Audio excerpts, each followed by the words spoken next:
Hey, good morning everybody. Kay here on the homestead, and it is a sweltering 73 degrees, about 5:45 on Wednesday morning, and my task is to strap on this 35-gallon water tank. We're in a heat wave for at least 10 days, and I haven't watered anything since it started, which was 3 or 4 days ago.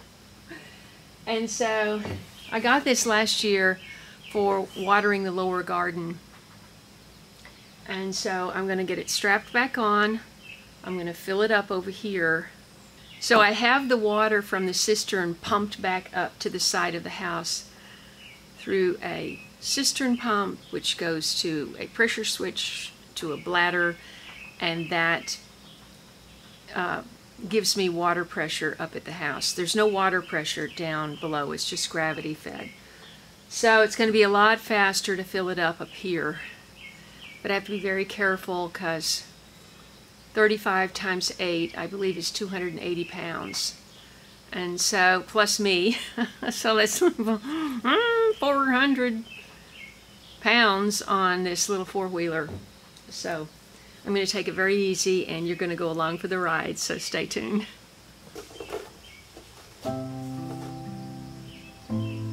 Wow, I have to remember how this went.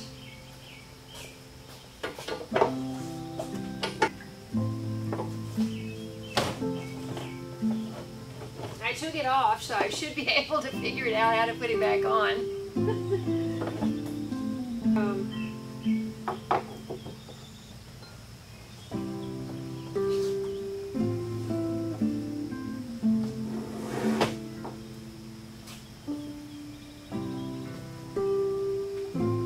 If it seems too simple, it probably is, right?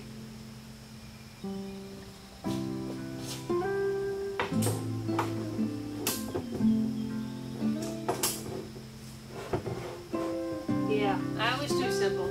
That's gonna slide. I have to turn the fan on. I'm already like dripping.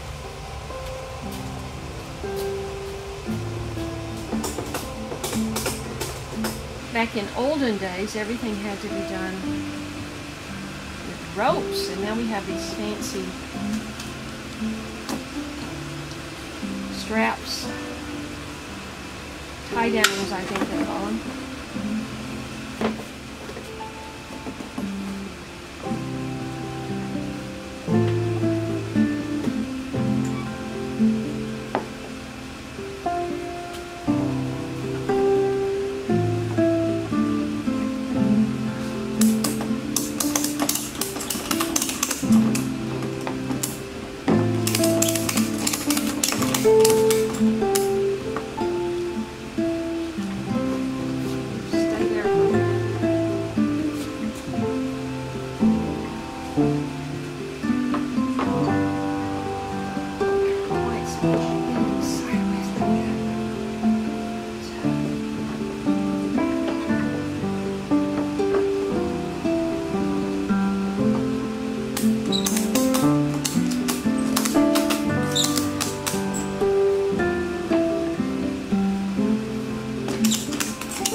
Hey there.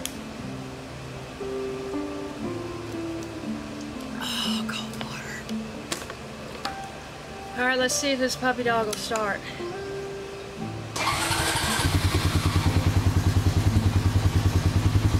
Ready and raring to go. Let's see how raring it is after it gets 400 pounds.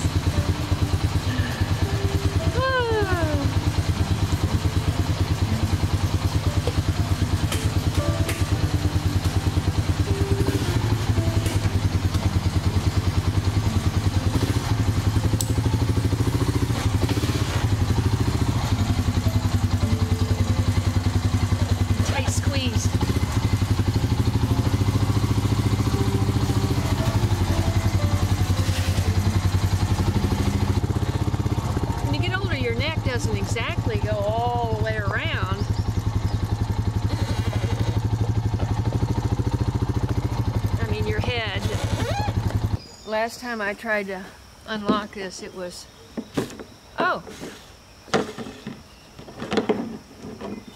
hard.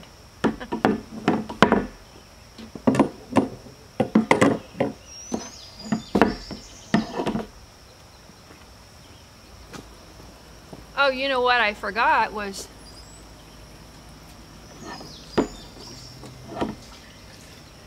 the hose for the side. Let's see.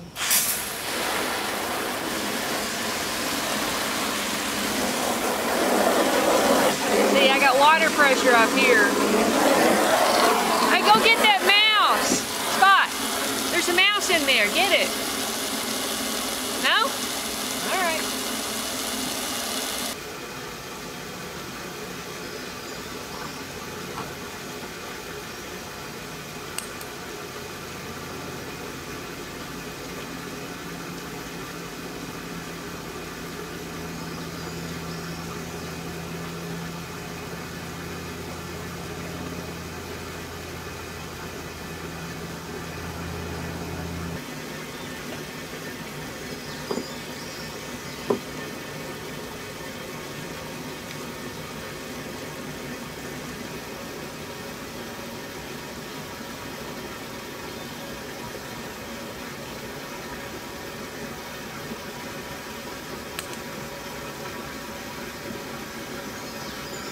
Alright, I don't have a fitting for that, but I do down below, so I'll have to use a different hose. I remember when I was visiting, you know, I used to do a lot of traveling and interviewing people and touring their gardens, and I visited Tori in South Carolina, Columbia, South Carolina. And he had a whole backyard, 3/4 of an acre in permaculture. And he had, it was so compact and so well thought out, and everything worked so cohesively, you know. And he had big UBC totes, I think they're called, catching water off the 2-story house, the roof, and then he had big 2-inch pipes that came off the end, and he literally just, he had 2 big trenches, or 3 maybe, in his backyard that went just like that. And then everything was grown on swales, and he could just, to water his whole garden, he could just turn on that valve, you know, wait 5 or 10 minutes, and all the valves, and the watering was done. And I would love to have that here.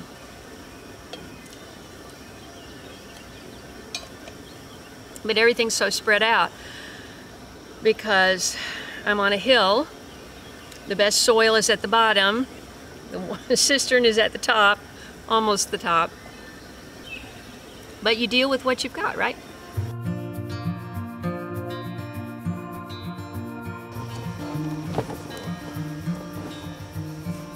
Close your eyes. Alrighty then. Get some rest. Let's take it nice and slow. By your side. Oh man, there's so much dirt. Lay your head on my chest. In my gloves. I know you've had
gonna go turn off the electric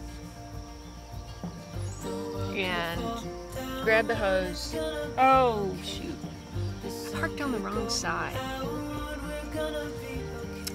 think I'll turn around. Should I turn around? If I drive over there, I can just get the hose, right?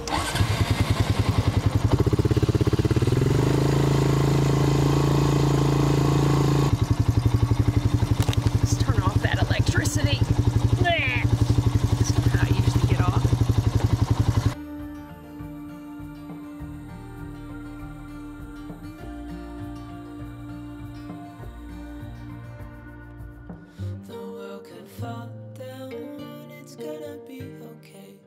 The sun could go out, we're gonna be okay. All the blue skies fade to gray, we're gonna be okay. I had to come get a refill because I didn't have enough to do the last 2 tomatoes. So I'm gonna hit up those okra and peas while I'm down there. We're gonna be all the blue skies fade to gray, we're gonna be okay.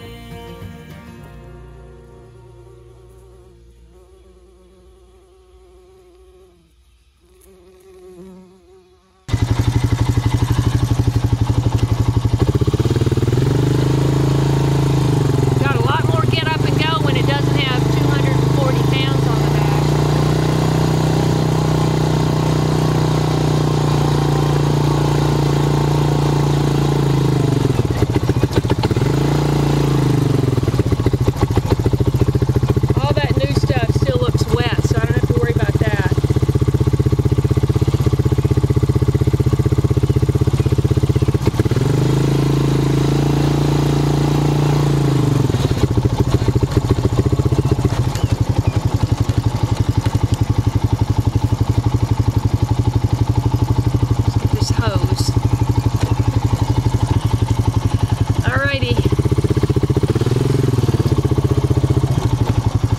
What's important is not to get sideways with this heavy load.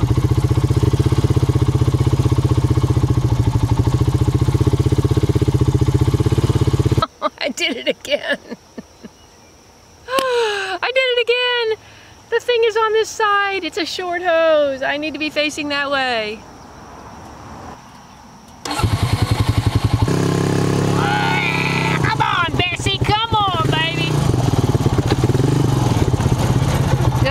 This thing a name? I can't remember. We'll call it Bessie. There we go. Well, why don't we just start right here? This is where we need to start, and we'll just work our way down. How's that? Sounds like a plan.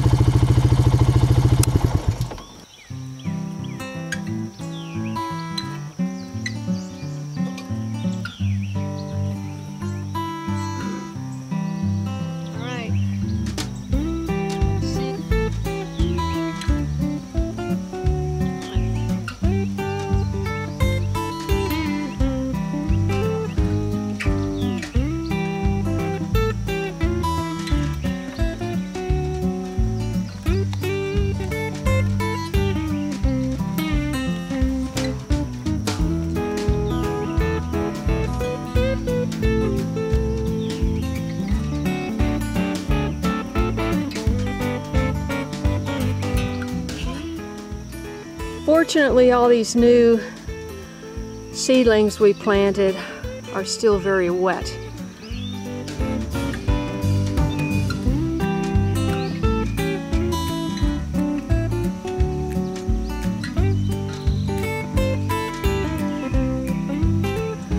Some observations. This is ridiculous. So I guess I should have known. You know, I'm not a water pressure expert or anything. But that takes too long. So I need a pump or something to pump it out of here to go faster. Because now the sun is like right there. And I'm not even sure I should be watering if the sun is going to hit it.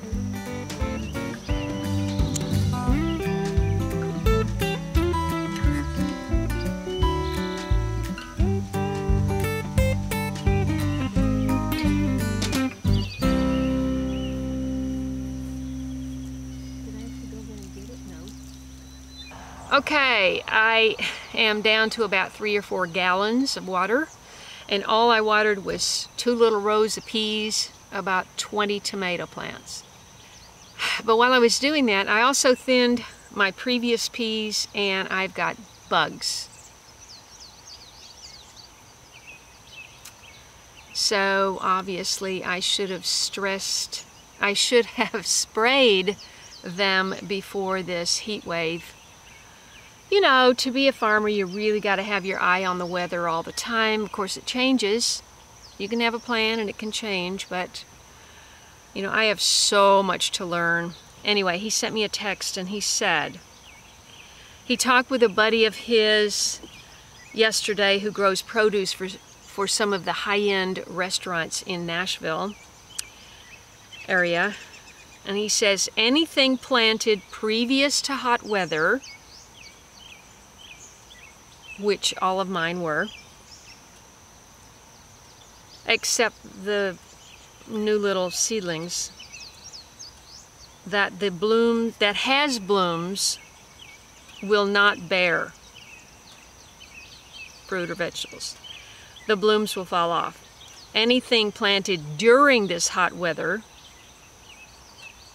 will not come up unless the ground stays moist. So we planted all of that stuff in hot weather the other day. And of course we planted the daylilies and all of that, but I understand they're indestructible. Who was telling me that? One of my fans. So I also thinned out the okra, most of it. So yeah, it's gardening and farming is the education of a lifetime. Tell me who said that. Whose quote is that? Nee, nee, nee, nee, nee, nee, nee, nee. Wendell Berry. I'll just tell you just in case you didn't know. If you've never read his books, do. They're so life-affirming. Wow, he's a poet. He's a wonderful writer. He's a farmer, Kentucky, I think, and a philosopher, really. So, and I don't know what else. Check out his books. All right, so I'm going to water these 3 tomato plants, and then I'm going to call it because the sun is going to be beating on everything down here, and I'll probably, I mean, the cabbages look good. I may just let them fend for themselves, you know, because this heat wave is going to go on for a few more days.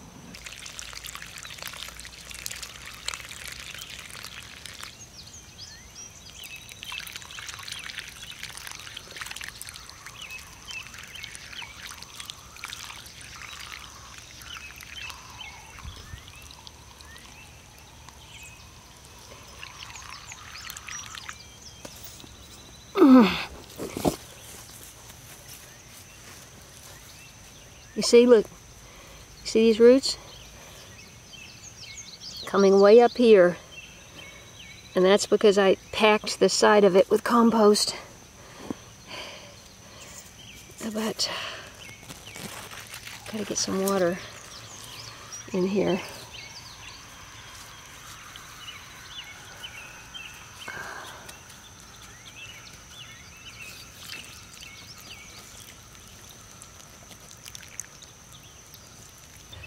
Okay, I got everything watered.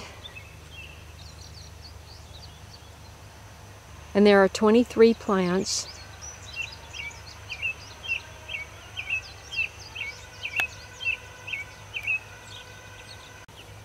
And out of those 23, these 2 look the best. This one looks the best.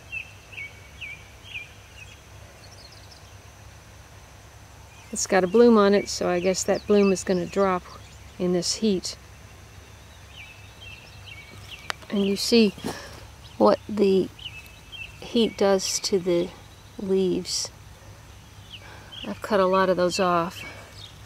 Hey, so I'm just checking the temperature. 82 right now at 8:28, 8:23, and it's 82 degrees. So by 9 o'clock, 86, 10 a.m., 90, and 91, 91, 93, and so forth. So I'm really thinking that that's all I'm going to do today. You know there's so much I need to do in the side garden. It's crazy, but you know, I just have to protect my health, and I got a lot of work to do inside, and I'm going to go in and stay cool. BJ is spending the day inside. Hopefully that'll teach her a lesson. She needs to come in for dinner and not stay out all night. But thanks so much for your support. I really appreciate it. Give me a thumbs up, share this channel with your friends, and I hope to see you subscribe.